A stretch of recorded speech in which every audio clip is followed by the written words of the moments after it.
Se você acha que Goku Black é apenas mais um vilão de Dragon Ball que quer destruir tudo, você está perdendo completamente o ponto principal do personagem.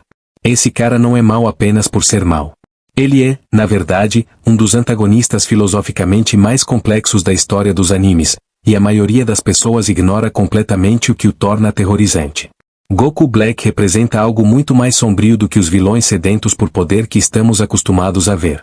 Ele é o exemplo perfeito do que acontece quando alguém combina niilismo moral, justiça divina levada a um extremo insano e idealismo elitista em uma ideologia distorcida. E a parte assustadora? Sua lógica realmente faz sentido se você acompanhar seu raciocínio. É isso que o torna tão perturbador. Então, fique por aqui, porque vamos analisar a filosofia por trás de Goku Black, porque ele acredita que os mortais merecem ser apagados da existência e como sua visão de mundo reflete algumas ideias genuinamente perigosas que existem em nosso próprio mundo. Isso é muito mais profundo do que você imagina. Certo, então, antes de entrarmos nos assuntos filosóficos mais complexos, deixe-me dar um pouco de contexto caso você não esteja familiarizado com quem é Goku Black.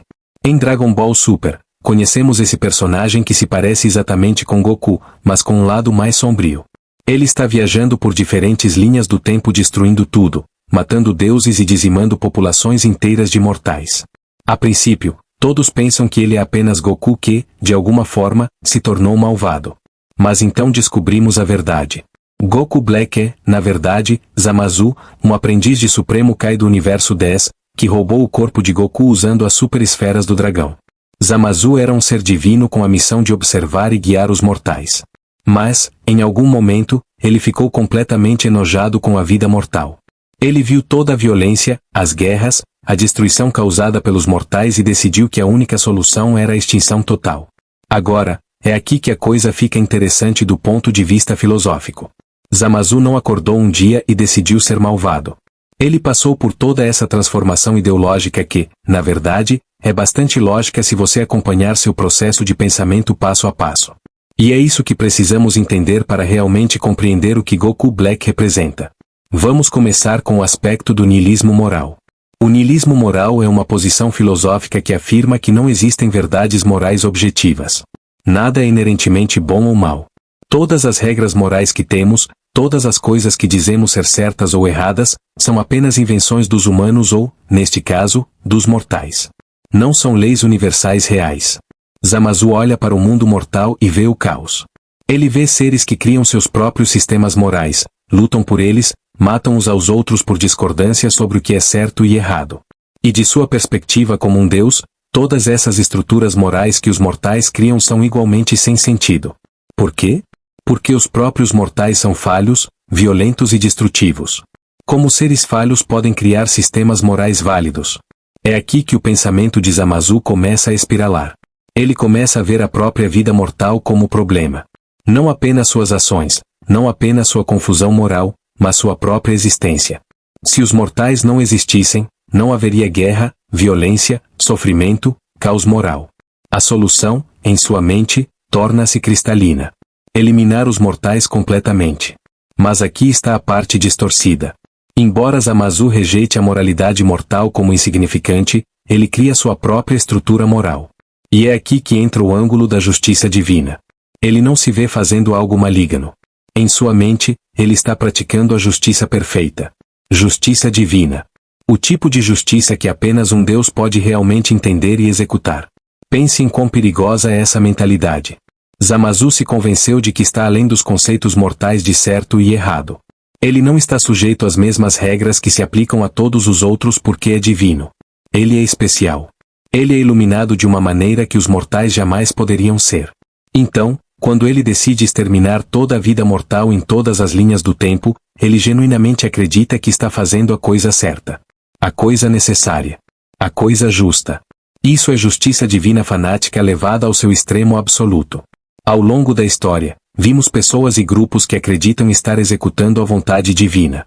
Cruzadas, guerras santas, perseguição religiosa, tudo justificado por pessoas que pensavam ter uma linha direta para entender o que os deuses ou Deus queriam. Zamasu personifica essa mentalidade, mas a eleva a um nível extremo. Ele não apenas pensa que entende a vontade divina. Ele é divino, então sua vontade se torna a própria definição de justiça. E isso nos leva a outra camada de sua ideologia, o idealismo elitista. Zamasu não odeia mortais aleatoriamente. Ele tem uma visão hierárquica muito específica da existência. Os deuses são perfeitos, ou pelo menos deveriam ser. Os deuses são belos, imortais, poderosos, sábios. Os mortais são o oposto. São fracos, morrem, são feios em sua violência e mesquinhez. São inferiores em todos os sentidos. Isso é elitismo clássico. Zamasu dividiu toda a existência em categorias: deuses imortais, a elite e os inferiores, os belos e os feios. E uma vez feita essa divisão, uma vez convencido de que um grupo é fundamentalmente superior a outro, torna-se muito fácil justificar atos terríveis contra o grupo inferior. Afinal, você não está realmente ferindo iguais. Você está lidando com seres inferiores. A parte do idealismo vem da visão de Zamasu sobre como a realidade deveria ser. Ele tem esse mundo perfeito em sua mente, uma realidade com apenas deuses e seres divinos, onde tudo é belo, eterno e puro. Sem conflitos, sem sofrimento, sem caos. Apenas perfeição divina. Esse é o seu ideal. E ele está disposto a cometer genocídio em infinitas linhas do tempo para alcançá-lo. O que torna isso tão assustador é que Zamasu nunca questiona sua própria perspectiva. Ele nunca considera que talvez esteja errado. Talvez seu desgosto pelos mortais diga mais sobre sua própria falta de compreensão do que sobre os próprios mortais. Talvez o caos e a luta da vida mortal tenham um valor que ele, por ser muito limitado, não consegue enxergar. Mas não, ele está tão preso ao seu idealismo elitista que nem sequer consegue conceber a possibilidade de estar errado. Agora, vamos falar sobre como esses três elementos trabalham juntos para criar a filosofia completa de Goku Black. Não é apenas uma coisa. É a combinação que o torna tão ideologicamente perigoso. O niilismo moral lhe dá permissão para rejeitar qualquer estrutura moral que condene suas ações. Qualquer um que lhe diga que genocídio é errado, ele pode simplesmente ignorar. Isso é apenas moralidade mortal. Não se aplica a mim. Não é real de qualquer forma. Ele é intocável pela crítica moral porque já decidiu que a própria crítica moral não tem sentido. O fanatismo pela justiça divina lhe dá propósito e retidão. Ele não está apenas matando aleatoriamente. Ele está em uma missão sagrada. Ele é um instrumento da justiça suprema. Isso o faz se sentir bem com o que está fazendo. Isso o faz dormir bem à noite, se é que os deuses dormem. Ele não é um vilão em sua própria história. Ele é o herói, o salvador, aquele com a coragem de fazer o que precisa ser feito. E o idealismo elitista fornece o alvo e a visão. Os mortais são o problema. Uma realidade sem mortais é a solução. Simples, limpo, elegante em sua lógica horripilante. Você vê como essas três coisas se retroalimentam? Cada elemento reforça os outros, criando esse ciclo fechado de ideologia que é quase impossível de quebrar por dentro. Zamasu criou um sistema de crenças que se justifica a cada passo. É autossuficiente, autovalidante e completamente imune a críticas externas. Na verdade, é assim que muitas ideologias perigosas funcionam na vida real. Elas não são estúpidas. Elas não são aleatórias. São sistemas de pensamento cuidadosamente construídos que fazem todo sentido se você aceitar as premissas iniciais. O problema é que as premissas iniciais são fundamentalmente falhas ou malignas, mas uma vez dentro do sistema, você não consegue mais enxergar isso. Vamos nos aprofundar no niilismo moral especificamente porque esta é uma posição filosófica real que filósofos de fato defenderam, embora obviamente não para justificar genocídio. O niilismo moral se apresenta de diferentes formas, mas a ideia básica é que fatos morais objetivos não existem. Quando dizemos assassinar é errado, não estamos afirmando um fato sobre o universo como água é H2O. Estamos expressando uma preferência, seguindo uma convenção social ou respondendo à programação evolutiva, mas não estamos acessando alguma verdade moral profunda. Alguns filósofos defendem essa posição seriamente. Eles dirão: observe a história, observe as diferentes culturas. O que é considerado moral muda drasticamente dependendo de onde e quando você está. Se a moralidade fosse objetiva, não seria a mesma em todos os lugares? O fato de mudar sugere que ela é inventada, não descoberta. Zamasu pega essa observação e a leva na pior direção possível. Ele vê as divergências morais entre os mortais e conclui não apenas que a moralidade é subjetiva, mas que é inútil. E mais do que isso, ele decide que, como um Deus, pode criar uma nova ordem moral do zero. Uma que por acaso envolve matar todos que não são deuses. Mas aqui está o problema com a lógica dele. Mesmo que aceitemos o niilismo moral, mesmo que digamos que não existem verdades morais objetivas, isso não dá a ninguém o direito de fazer o que quiser. Mesmo em um universo niilista, ainda temos que viver juntos. Ainda experimentamos sofrimento. Ainda temos preferências sobre como queremos ser tratados. O niilismo moral não leva a vale tudo. Deveria levar a uma abordagem mais cuidadosa e ponderada da ética, não a assassinatos em massa. Zamasu ignora isso completamente. Ou talvez não ignore. Talvez ele simplesmente não se importe porque é conveniente para ele interpretar o niilismo da maneira mais extrema possível. Isso é algo chamado raciocínio motivado. Você começa com a conclusão que deseja, neste caso, que os mortais deveriam morrer, e então você encontra argumentos filosóficos para apoiá-los. Você não está realmente seguindo a lógica aonde quer que ela leve. Você está usando a lógica como uma ferramenta para justificar o que você já queria fazer. Agora vamos falar mais sobre o ângulo da justiça divina. Esta é provavelmente a parte mais perturbadora da ideologia de Zamasu, porque é a parte que existe com mais força em nosso mundo real. A ideia de que a violência e a opressão podem ser justificadas se forem feitas em nome do divino, se estiverem cumprindo a vontade de um poder superior.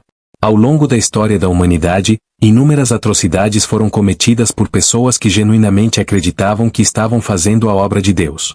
A Inquisição, os julgamentos de bruxas, o terrorismo religioso, a limpeza étnica justificada por textos sagrados. Nem tudo isso foi feito por pessoas que sabiam que eram más e mesmo assim o fizeram. Muitas, talvez a maioria, foram feitas por verdadeiros crentes que pensavam estar servindo a um propósito maior. Zamasu representa essa mentalidade em sua forma mais pura. Ele é divino, então nem se questiona se ele está interpretando a vontade divina corretamente. A vontade dele é a vontade divina. Tudo o que ele quer fazer acontece automaticamente, simplesmente porque é ele quem está fazendo. Esta é a forma máxima de a força faz o direito, mas disfarçada na linguagem da divindade e da justiça. E observe como ele chama seu plano de plano zero mortais. Não plano de extinção mortal ou plano de genocídio. Zero mortais. Soa quase matemático, clínico, puro. Ele está usando uma linguagem que o distancia do horror do que ele realmente está fazendo. Ele não está matando trilhões de seres sencientes. Ele está reduzindo a população mortal a zero. Entende como funciona? É propaganda, mas propaganda que ele está direcionando a si mesmo para manter sua própria autoimagem de justo. Isso é algo que acontece muito com a violência ideológica. As pessoas usam uma linguagem higienizada para descrever atos horríveis. Limpeza étnica em vez de genocídio. Danos colaterais em vez de civis mortos. Solução final em vez de assassinato em massa. As palavras criam uma distância entre o ator e a realidade de suas ações. Isso permite que ele mantenha a crença de que está fazendo algo necessário e bom, em vez de algo mau. Zamasu faz isso constantemente. Ele fala dos mortais como uma contaminação, como bárbaros, como pecadores. Ele os está desumanizando, ou melhor, desmortalizando-os. Uma vez que você se convence de que um grupo não é realmente digno de consideração moral, que eles são fundamentalmente inferiores, maus ou errados, torna-se psicologicamente mais fácil prejudicá-los. Você não está realmente machucando pessoas nesse ponto. Você está removendo um problema, limpando a bagunça, consertando o que está quebrado. O idealismo elitista é o terceiro pilar e une tudo com essa visão de um mundo perfeito. Zamasu não está apenas destruindo. Ele está criando. Pelo menos em sua mente. Cada mortal que ele mata é um passo mais perto da bela realidade que ele imagina. Uma realidade composta apenas por seres divinos, perfeitos e eternos. Esta é uma forma de utopismo, o que é irônico porque o utopismo geralmente está associado a visões positivas do futuro. Pensamos em utopias como sociedades pacíficas, harmoniosas e ideais. Mas o lado sombrio do utopismo é que ele pode justificar absolutamente qualquer coisa no presente. Se você está convencido de que sua visão do futuro perfeito está correta e é alcançável, então qualquer quantidade de sofrimento no presente pode ser racionalizada. Estamos construindo o paraíso, então não tem problema se tivermos que destruir tudo o que existe agora para chegar lá. A utopia de Zamasu é um universo sem mortais. Para ele, isso é o paraíso. Esse é o ideal. E ele está disposto a ser o agente da destruição apocalíptica para alcançá-lo porque o resultado final, em sua mente, vale qualquer custo. Ele nem está pagando o preço pessoalmente. Os mortais estão pagando com suas vidas. Ele é apenas o arquiteto do mundo melhor que virá. Esse elitismo também explica porque Zamasu escolheu especificamente o corpo de Goku. Goku era um mortal que alcançou níveis divinos de poder. Ele lutou com deuses, derrotou deuses, conquistou o respeito dos deuses. Para Zamasu, isso era uma abominação. Os mortais deveriam conhecer seu lugar. Deveriam permanecer inferiores. O fato de um mortal como Goku poder ascender a um nível igual ao de seres divinos prova que tudo está errado com a ordem atual das coisas. Então Zamasu não rouba qualquer corpo. Ele rouba especificamente o corpo de Goku. É simbólico. É uma forma de pegar o que deveria ter sido mortal e torná-lo divino. É corrigir o erro da existência de Goku, ao mesmo tempo que usa seu poder para o plano zero mortais. É prático e ideológico ao mesmo tempo. E como Goku Black, Zamasu também experimenta algo mais. Ele usa o corpo de um mortal para destruir mortais. Há uma ironia perversa aí que ele provavelmente aprecia. O maior guerreiro mortal, agora transformado no instrumento da extinção mortal. O corpo de Goku, que salvou o universo várias vezes, agora sendo usado para destruí-lo completamente. Vamos pensar no que Dragon Ball Super realmente está dizendo ao criar um vilão. Assim, os roteiristas poderiam ter feito de Zamasu um vilão simples e sedento por poder. Poderiam tê-lo motivado por vingança, raiva ou ciúme. Mas, em vez disso, deram a ele essa estrutura ideológica complexa. Fizeram dele um verdadeiro crente em sua própria retidão. E acho que há uma razão para isso. Goku Black representa o perigo da própria ideologia quando levada ao extremo. Não apenas uma ideologia específica, mas todo o conceito de acreditar tão fortemente em uma ideia a ponto de estar disposto a destruir tudo que a contradiz. Ele é um alerta sobre o que acontece quando se combinam certeza absoluta, autoridade divina e pensamento hierárquico. Zamasu tem certeza absoluta de que está certo. Não há dúvidas em sua mente. Essa certeza é o que o torna tão perigoso. Se ele tivesse dúvidas, se questionasse a si mesmo, não conseguiria fazer o que faz. Mas ele está convencido além de qualquer possibilidade de estar errado. E quando se tem tanta certeza, quando se elimina completamente a dúvida, pode-se justificar qualquer coisa. Absolutamente qualquer coisa. Ele reivindica a autoridade divina, então não responde a ninguém. Nem a outros deuses que discordam dele, nem aos mortais cujas vidas ele tira, nem mesmo às próprias leis da realidade, já que está disposto a manipular linhas do tempo e usar as superesferas do dragão para alcançar seus objetivos. Ele se tornou a autoridade suprema, e quando se é a autoridade suprema, quem pode dizer não? E ele pensa hierarquicamente. Deuses acima dos mortais. Divino acima do profano. Belo acima do feio. Perfeito acima do imperfeito. Uma vez que a realidade é organizada em uma hierarquia rígida, a violência flui para baixo com muita facilidade. Os que estão no topo podem fazer o que quiserem com os que estão abaixo, porque essa é a ordem natural. É assim que as coisas deveriam ser. Essa combinação é o que torna Zamasu genuinamente aterrorizante como vilão. Ele não é caótico. Ele é ordenado. Ele não é aleatório. Ele é sistemático. Ele não é impulsivo. Ele é ideológico. Ele é um fanático com poder, que é basicamente a coisa mais perigosa possível. Agora, vamos considerar como os outros personagens reagem à ideologia de Zamasu. Goku e Vegeta não se envolvem de fato com a filosofia dele. Eles não se sentam para debater niilismo moral ou justiça divina. Eles simplesmente sabem que ele está errado e lutam contra ele. Esse é o jeito Saiyajin. Quando alguém está fazendo algo terrível, você o impede com força. Mas há algo interessante nessa reação também. De certa forma, Goku e seus amigos representam um tipo de estrutura moral completamente diferente.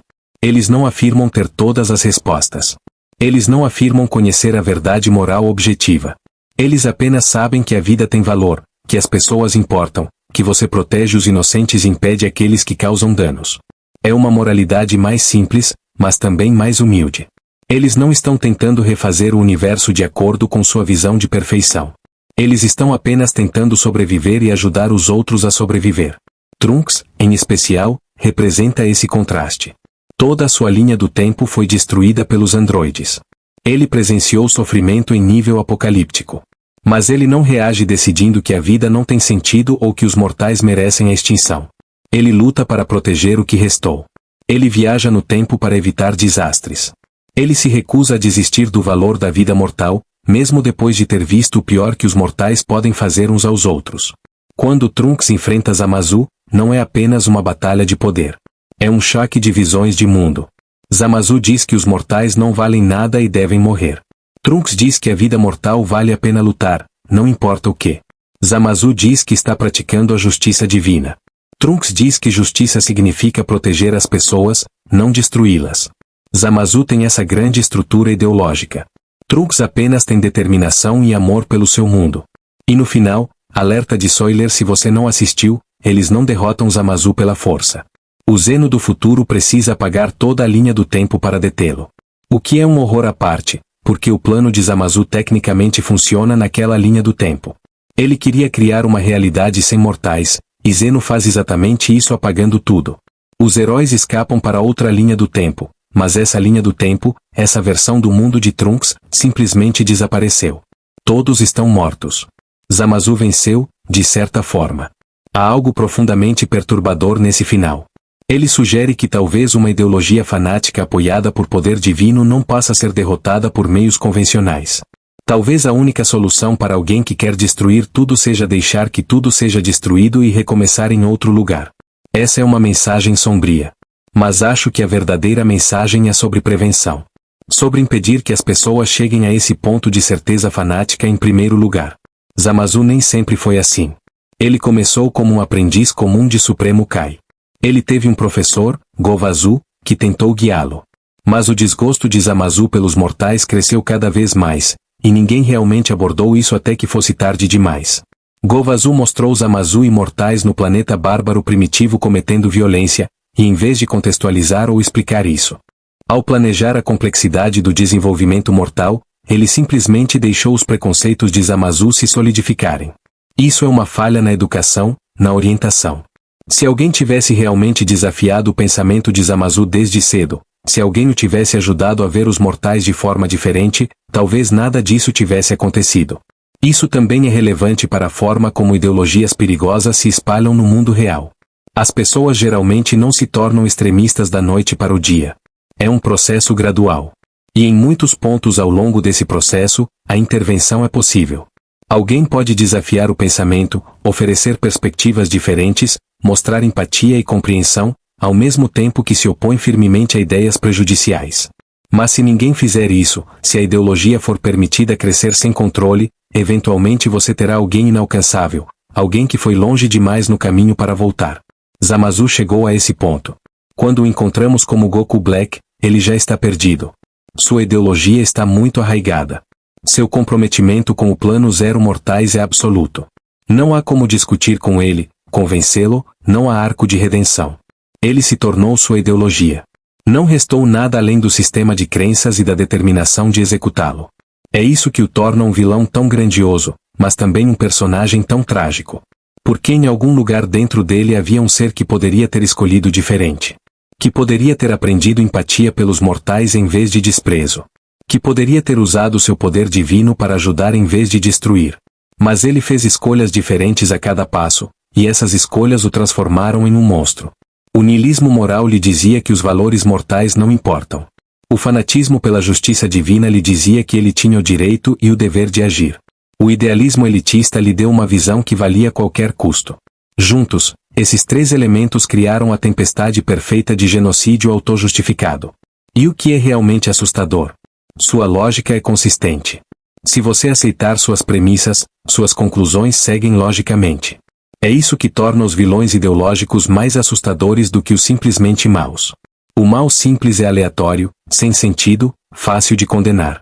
O mal ideológico tem uma estrutura, uma justificativa, uma visão de mundo que faz sentido internamente. É mais difícil lutar porque você não está lutando apenas contra uma pessoa. Você está lutando contra todo um sistema de pensamento. Então, o que podemos aprender com Goku Black? Qual é a lição filosófica aqui, além de não cometa genocídio? Acho que a lição é sobre o perigo da certeza combinada com o poder. O maior erro de Zamasu não foi nenhuma crença específica que ele tinha. Foi sua certeza absoluta de que estava certo. Se ele tivesse tido ao menos um pouco de dúvida, um pouco de humildade, um pouco de disposição para considerar que talvez não tivesse todas as respostas, nada disso teria acontecido. A dúvida é, na verdade, uma virtude quando se trata de grandes questões sobre moralidade, justiça e o valor da vida. A dúvida mantém você honesto. Ela mantém você aberto a novas informações. Ela impede que você vá longe demais por caminhos sombrios, porque você para e se questiona antes de chegar ao ponto sem retorno. Mas Amazu eliminou toda a dúvida. Ele tinha certeza. E essa certeza, combinada com o poder divino, o tornou imparável até que toda a linha do tempo teve que ser apagada. Essa é a história de advertência definitiva sobre o extremismo ideológico. Também devemos reconhecer como os diferentes elementos de sua ideologia trabalharam juntos para criar algo pior do que a soma de suas partes. O niilismo moral por si só não leva ao genocídio. O fanatismo pela justiça divina por si só também não. O idealismo elitista por si só é ruim, mas não necessariamente apocalíptico. Mas combine os três e você terás Amazu. Você terá alguém que rejeita as restrições morais, acredita ter autoridade divina e quer remodelar a realidade de acordo com uma visão hierárquica de perfeição. Em nosso próprio mundo, devemos ser cautelosos com ideologias que combinam esses elementos de qualquer forma. Sempre que alguém afirma que as regras morais comuns não se aplicam a eles, que estão agindo em nome de um poder superior ou propósito maior, e que certos grupos de pessoas são fundamentalmente inferiores e precisam ser controlados ou eliminados, devemos reconhecer isso como grandes sinais de alerta. Basicamente, esse é o sistema de alerta dos Amazu. Dragon Ball Super criou algo especial com Goku Black e Zamasu. Eles pegaram um anime de ação sobre caras fortes se socando e adicionaram um vilão cujo verdadeiro poder não é sua habilidade de combate. É sua ideologia. Seu sistema de crenças. Sua certeza absoluta e inabalável de que está fazendo a coisa certa enquanto comete assassinatos sem fim. É isso que o torna um dos melhores vilões dos animes. Não porque ele seja o mais forte, embora seja incrivelmente poderoso. Mas porque ele representa algo real e perigoso sobre como as pessoas pensam e justificam suas ações. Ele é um aviso envolto em um design de personagem de Dragon Ball. Então, sim, se você pensava que Goku Black era apenas mais um vilão que quer destruir coisas, espero que agora você veja que há muito mais acontecendo. Ele é um pesadelo filosófico. Um estudo de caso sobre como a ideologia. A filosofia pode corromper alguém que começou com boas intenções. Um lembrete de que as pessoas mais perigosas não são aquelas que sabem que estão fazendo o mal, mas sim aquelas que estão absolutamente convencidas de que estão fazendo o bem. E isso é genuinamente aterrorizante. Inscreva-se para mais análises profundas sobre filosofia de anime.